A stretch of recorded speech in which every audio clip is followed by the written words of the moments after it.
c'est que notre mission, au départ, c'est une mission humanitaire.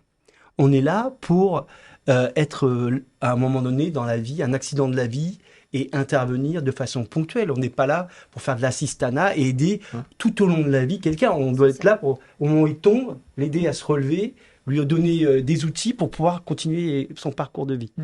Aujourd'hui, on le voit, depuis la Covid, ça s'est vraiment accéléré, où là, on devient une mission de service public. C'est ça. C'est-à-dire qu'on n'arrive plus à sortir de la précarité. Oui, c'est-à-dire qu'on n'aide plus nécessairement que des gens qui ont des accidents de la vie. On devient des sous-Lidl, des sous-Aldi, on devient des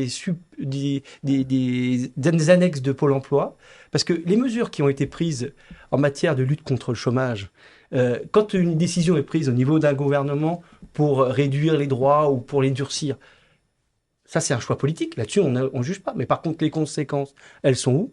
Le nombre de gens qui tombent en fin de droit.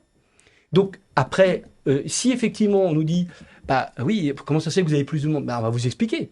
À partir du moment où vous durcissez certains droits, certaines allocations, des allocations, on parle des allocations logement, on a parlé tout à l'heure des étudiants, il y a eu un dispositif pour réduire les allocations logement. Donc à partir du moment où il y a des effets, des politiques qui sont menées, et que à un moment donné on ne se pose pas juste la question d'analyser ces effets de la politique, et dire, bah, quand on fait cette mesure-là, 2 ans après, c'est quoi les effets de cette mesure?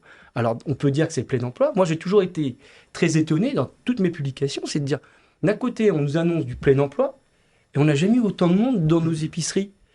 Donc, c'est que ce plein emploi-là n'est pas un plein emploi à vie, c'est un plein emploi à la survie. C'est un plein emploi qui n'est pas une solution, en réalité, puisqu'on a des travailleurs pauvres. On a des travailleurs qui sont sans abri. Au Resto du Cœur, on reçoit des jeunes femmes ou des jeunes hommes qui ont des petits contrats, qui travaillent, travaillent, Qui vivent dans la rue. mais ils vivent ou dans leur voiture ou dans la rue et ils ne finissent pas le mois. Nous, on a 60% des gens qui viennent chez nous qui n'ont plus rien après les premiers jours du mois, quoi. Ils finissent le mois sur la jante.